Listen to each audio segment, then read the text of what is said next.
Halo, namaku Nadia. Seorang anak bungsu dari dua bersaudara. Aku memiliki kakak laki-laki yang jarak usianya lebih tua 4 tahun dariku. Meski kami sering bertengkar, tapi dulu, kakak telah mengajarkan banyak hal padaku yang mana sampai sekarang telah menjelma menjadi suatu kebiasaan, misalnya, tutup mata dan telinga ketika dia datang. Dia yang kumaksud ialah makhluk bengis Yege selalu meneror kami sejak kecil. Tubuhnya manusia, namun kepalanya berwujud kambing dengan tanduk-tanduk meruncing. Mata merah menyala dan telapak tangan besar lengkap dengan kuku-kuku hitam panjang yang mana nampak lebih tajam dari pisau. Makhluk itu yang telah merenggut keutuhan keluargaku dan dia selalu datang pada setiap malam, Selasa dan beberapa malam-malam tertentu. Kalau kalian bertanya, apakah makhluk itu sampai sekarang masih suka datang? Iya, dia tak pernah absen menyiksaku dan bahkan ketika menulis ini, aku merasa seperti diawasi oleh banyak mata-mata tak terlihat dari berbagai arah. Sebenarnya aku bingung dari mana harus mulai cerita. Rasanya kayak udah terlalu banyak. Menumpuk, ruwet, dan takut. Aku benar-benar merasa sendirian sekarang menghadapi situasi ini. Di saat Bapak seolah juga pasrah menyerahkanku pada dia. Jadi maaf ya, kalau ceritanya agak lompat-lompat. Kami tinggal di salah satu kota besar di Jawa Timur. Dulu, keluargaku bisa dibilang keluarga yang bahagia banget. Semuanya nyaris terasa sempurna memiliki kedua orang tua yang lembut, mengayomi, tak pernah kasar, dan pejuang keluarga.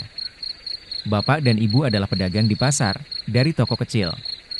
Kemudian merambat pesat sampai punya toko besar dan jadi distributor sembako ke warung-warung yang menyebar sampai ke kota seberang. Perkembangan usaha keluargaku amat pesat dalam waktu yang terbilang singkat. Wah, orang tuaku hebat. Setidaknya, dulu aku pernah berpikir seperti itu. Kami tinggal di salah satu kawasan perumahan. Di antara rumah-rumah lain, hanya rumah kamilah satu-satunya yang paling sibuk karena tak pernah berhenti merenovasi. Kayak, ada aja yang dibenerin atau diganti. Sampai-sampai bentuknya terus berubah-ubah dan jadi gak karuan. Aku lupa tahun berapa persisnya. Rumah kami mulai melakukan renovasi secara terus-menerus. Namun seingatku itu terjadi mulai awal tahun 2000-an. Waktu itu aku masih kecil. By the way, aku kelahiran tahun 97. Di saat ekonomi meroket. Namun justru hubungan keluarga kami menjadi terasa tak seerat. Dulu sewaktu masih menjalani hidup sederhana. Bapak dan ibu juga jadi sering bertengkar. Kayak, gak ada lagi tuh quality time nonton TV bareng sebelum tidur. Bapak juga jadi temperamental, kami satu keluarga dilarang bersih-bersih rumah. Kalau aja ada salah satu dari kami yang ketahuan mengepel lantai, Bapak pasti langsung marah-marah dan ngucap, "Kamu mau mati?" Itulah yang membuat rumah kami nampak besar namun kotor dan lebih cocok disebut kandang dibanding rumah. Kadang, aku pun malu kalau setiap ada teman yang main ke rumah. Jadi serba salah. Awalnya semua baik-baik aja sampai suatu ketika, ibu menjadi aneh. Ibu jadi sering melamun, pandangannya sering kosong. Dan ibu mulai sakit-sakitan. Setiap malam di atas jam 12. Ibu selalu melindur tidur sambil berjalan ke arah halaman belakang. Cuma diam aja lihat natap ke arah pohon jambu yang ada di belakang rumah. Kadang juga melindur jalan keluar rumah. Tapi cuma jongkok di teras melamun dengan tatapan kosong, ibu sering berteriak-teriak. Histeris ketakutan seperti disergap makhluk yang mana hanya dia sendiri yang bisa melihatnya. Waktu itu, kami berpikir mungkin itu dampak dari demam ibu. Sampai tak lama berselang, aku melihat bapak bawa 2 kepala kambing hitam. Tapi ketika ditanya sama kakak, bapak malah balik marah dan nyuruh kami semua masuk kamar. Sejak saat itu, aku masih ingat kata-kata terakhir yang sering diucapin sama ibu ke aku dan kakak. "Maafin ibu, ya. Kalian harus nurut sama bapak, biar kalian hidup selamat." Seringkali ibu nangis tiap ngucapin itu. Yang bikin aku dan kakak juga jadi ikutan nangis. Setelah itu sakit ibu semakin parah. Demamnya sering buat dia sampai kejang-kejang sampai hari mengerikan itu terjadi. Kami sedang makan di ruang tengah yang tak memiliki sekat dengan dapur. Waktu itu ibu tiba-tiba bilang haus terus mau mengambil minum ke belakang. Tapi ibu malah masak air di panci besar. Aku mengira, mungkin ibu mau mandi air hangat. Namun yang dilakukan ibu justru membuat aku menjerit histeris. Aku melihat dengan mata kepalaku sendiri. Ibu berdiri di depan kompor. Dia membuka tutup panci yang airnya sudah menggolak mendidih. Setelah itu, secara mengejutkan ibu mencelupkan kepalanya sendiri ke dalam air mendidih yang masih berada di atas kompor yang menyala tersebut. Kami berteriak, Bapak sigap berlari menghampiri ibu. Namun ketika kepala itu ditarik paksa dari dalam panci, sampai tubuhnya terjatuh ke lantai. Dan ibu nampak kejang-kejang tanpa bola mata hitam. Matanya putih semua, di situ ibu meninggal dengan cara yang mengenaskan di depan anak-anaknya. Tahun 2002, ibu meninggal. Setelah kepergian ibu, rumah kami mulai semakin banyak teror yang menjadi-jadi. Dan kami mulai dihantui oleh makhluk kepala kambing yang mana kehadirannya telah diundang. Kematian ibu dan bagaimana cara dia meninggal masih terus terngiang-ngiang di kepalaku. Itu merupakan duka pertama, sekaligus menjadi awal mula dari petaka yang menimpa kami. Sampai sekarang tak diketahui pasti apa alasan dibalik meninggalnya ibu. Namun orang-orang mengatakan bahwa ibu mengalami depresi tingkat akut dan gangguan kecemasan. Entah dari mana informasi tersebut bersumber. Semua opini tentang ibu berkembang liar. Begitu saja yang kadang membuat aku dan kakak ikut merasa tersinggung. Kok bisa ya, mereka menilai begitu tentang ibu? Namun ya, kami cuma bisa diam, menyimpan kekesalan sendiri. Hari-hari tanpa ibu terasa jauh berbeda. Bapak juga jadi jarang pulang dan sering tidur di toko. Rumah sebesar ini cuma dihuni oleh aku dan kakak. Sejak usaha Bapak berkembang, Bapak tidak pernah mau memakai pembantu rumah tangga. Katanya dia tidak suka kalau ada orang luar di antara kami. Alhasil ibulah yang mengurus semua pekerjaan rumah sendiri dan di waktu bersamaan. Ibu juga membantu usaha Bapak di pasar. Namun yang sangat terasa berbeda ialah suasana rumah. Aku benar-benar merasa asing di rumah sendiri. Suatu malam, sebelum 40 hari meninggalnya ibu, tengah malam kakak mengetuk-ngetuk kamarku. Dia tampak gemetar ketakutan dan wajahnya banjir keringat. Namun malam itu kakak nggak bercerita apapun. Dia cuma bilang mau tidur di kamarku, soalnya kamarnya panas. Namun beberapa tahun setelah itu, kakak baru bercerita bahwa yang sebenarnya terjadi. Sebenarnya malam itu ialah dia mimpi melihat ibu di kerangkeng rantai besi. Ibu menangis kesakitan dan berteriak menyuruh kakak lari. Tapi kemudian ada makhluk hitam besar berbulu yang menyergap kakak dan akhirnya kakak tersentak bangun. Tapi ketika sudah bangun, kakak masih mendengar suara ibu menangis dari arah halaman belakang yang mana memang jendela kamar. Kakak menghadap langsung ke halaman belakang. Suara ibu menangis merintih terdengar begitu jelas dan tak berhenti. Merasa merinding, kakak akhirnya keluar kamar dan membangunkan aku. Memang sejak kami sering ditinggal di rumah berdua, kami sering mendengar suara-suara aneh. Seperti derap langkah keras dari lantai atas tepatnya. Dari kamar ruang kerja Bapak yang kami semua dilarang untuk membuka apalagi masuk ke dalam ruang tersebut. Suara benda-benda terjatuh sendiri, suara orang menangis. Kakak juga pernah melihat sosok seperti kuntilanak yang merayap di jendela kamarnya. Kuntilanak itu katanya tersenyum lebar dengan mata melotot menatap ke arahnya. Hampir setiap malam kami sering mendengar suara kambing dari arah halaman belakang. Padahal kami tinggal di perumahan yang bisa dibilang elit. Tak ada satupun tetangga yang memelihara kambing. Sampai-sampai aku juga pernah beberapa kali ditanya sama tetangga yang menduga kami memelihara kambing di rumah. Karena ternyata tetangga-tetangga kami juga mengaku sering mendengar suara kambing. Setiap tengah malam sampai waktu menjelang subuh, tahun demi tahun. Kami tak punya pilihan selain terus melanjutkan hidup.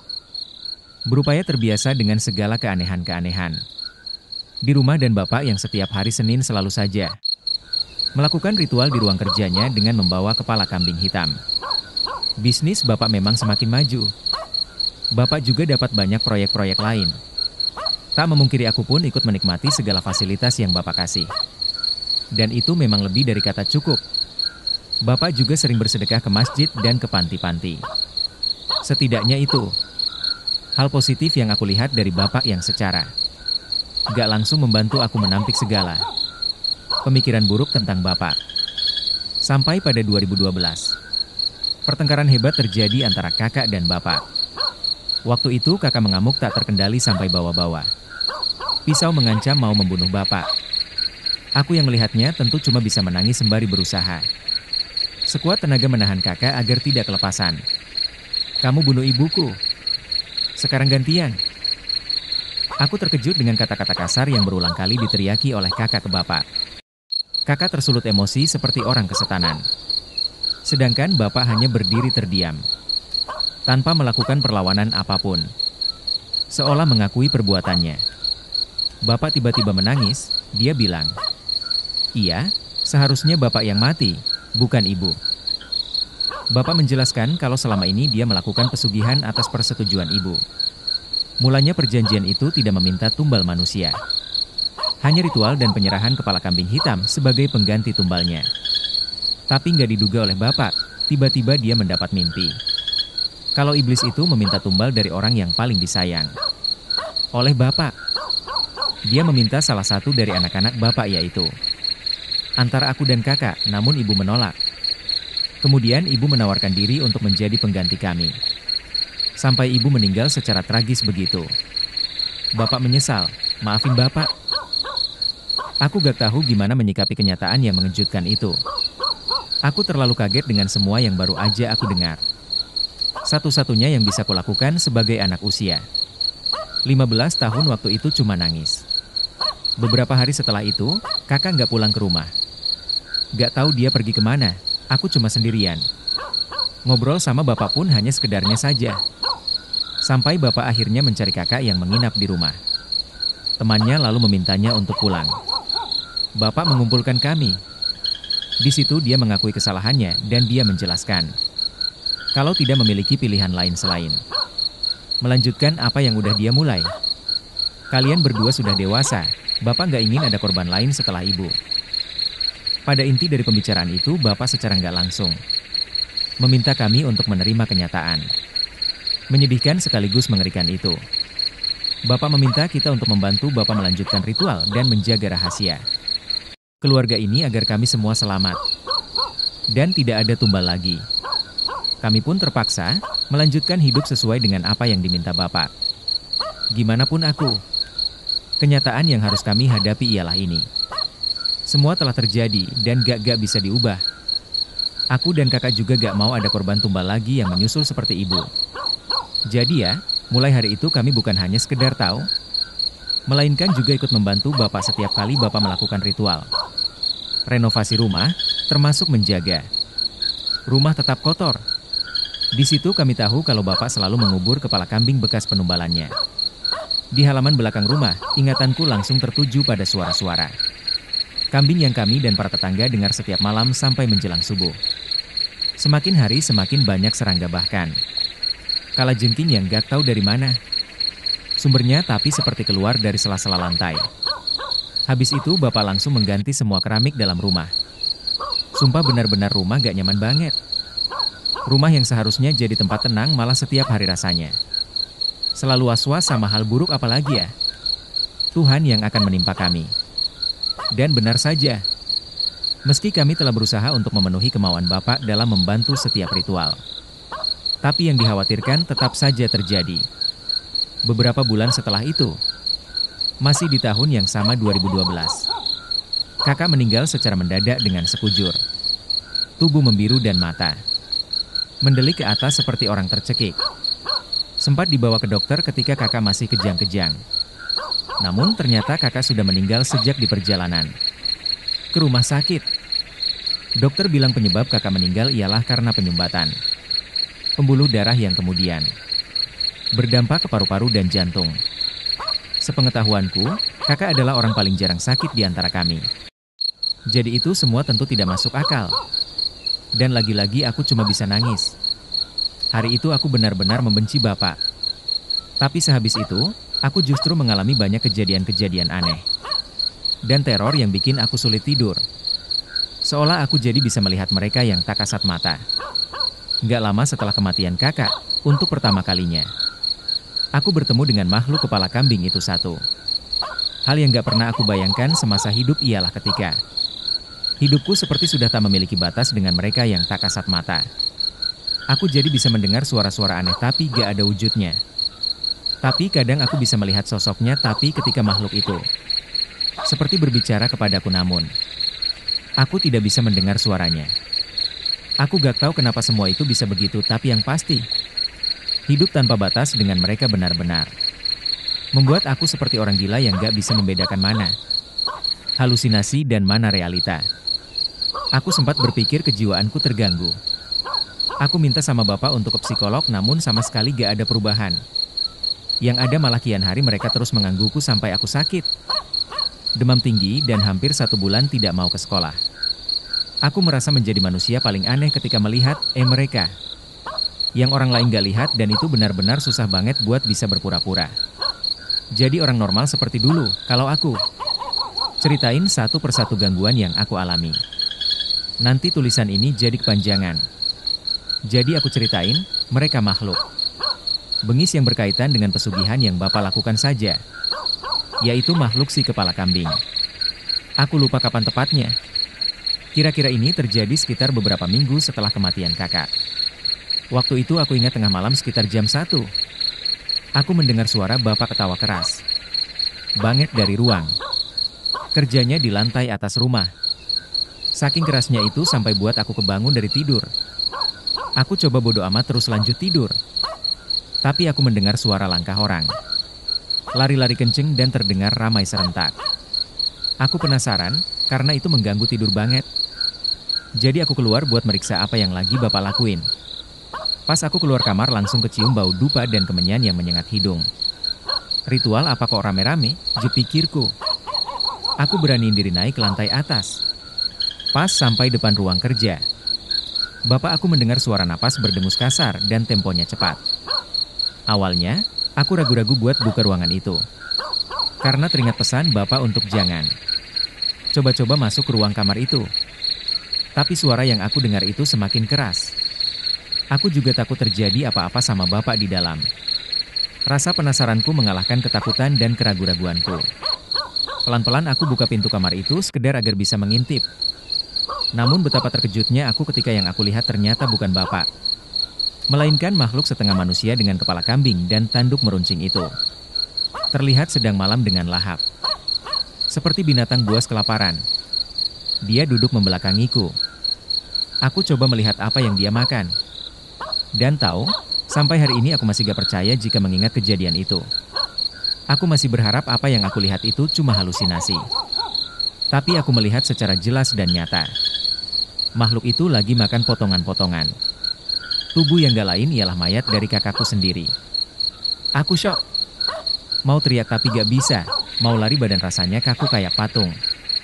Aku cuma berdiri dengan tubuh gemetar dan makhluk itu menengok ke arahku. Mata merahnya menyorot tajam dan secepat kilat dia berbalik badan ke arahku lalu menyergapku seperti akan menerkam. Habis itu tiba-tiba pandanganku gelap. Aku terbangun di kamarku. Kepala rasanya pusing banget dan badan terasa remuk pada sakit, seperti habis dibanting. Di lengan dan badanku juga banyak luka seperti luka cakar. Aku manggil-manggil bapak dan bapak bilang semalam aku pingsan di depan ruang kerjanya. Dengar bapak ngomong kata, di ruang kerja. Seketika aku teringat kejadian yang kulihat tadi malam yang bikin aku sampai pingsan. Aku langsung gemeteran, aku nangis, takut banget. Aku ceritain semuanya sama bapak. Yang kamu lihat itu salah, nggak mungkin. Kan kamu lihat bapak sendiri yang makamin jenazah kakak. Jadi gak mungkin. Bapak beranggapan aku melindur. Ya aku berharap yang bapak bilang itu benar, tapi yang aku lihat tadi malam itu benar-benar nyata. Kalau aku cuma halusinasi, terus apa penyebab luka-luka di badanku ini? Waktu itu aku setiap makan aku selalu mual karena selalu teringat kejadian makhluk kepala kambing itu makan mayat kakak. Dan sejak hari itu, si kepala kambing itu selalu datang, menampakkan dirinya setiap malam. Selasa, dia selalu menggangguku. Dan bikin aku jadi kayak orang gila yang nggak bisa hidup normal. Bertahun-tahun aku merasa seperti kayaknya lebih baik dibanding terus hidup kayak gini.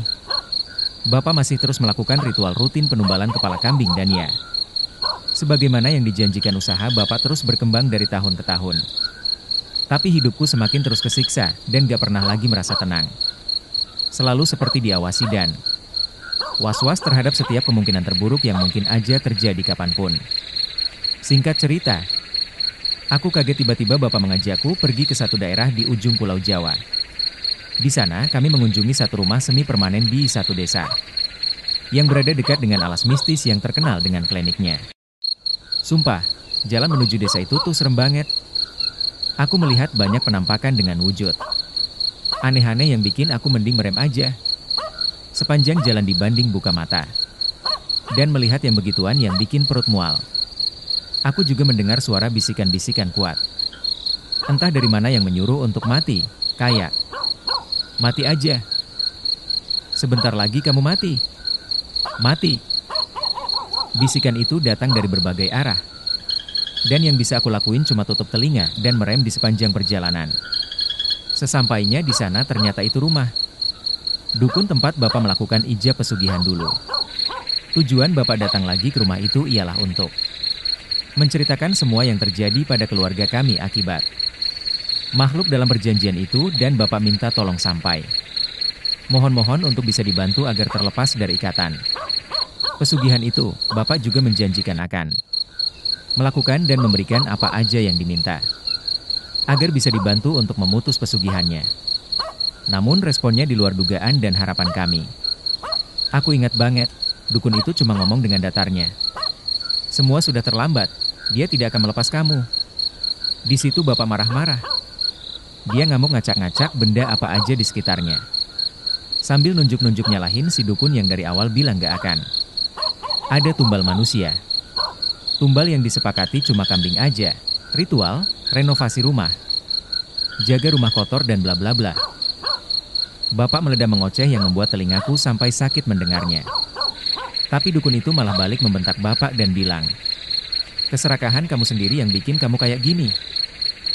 Habis itu kami diusir, dan kedatangan kami jauh-jauh ke sini cuma sia-sia. Aku gak tahu apa yang membuat Bapak kelihatan panik seperti ini. Bapak tidak pernah seperti ini sebelumnya. Aku menduga-duga mungkinkah Bapak mengetahui sesuatu tapi menyembunyikannya.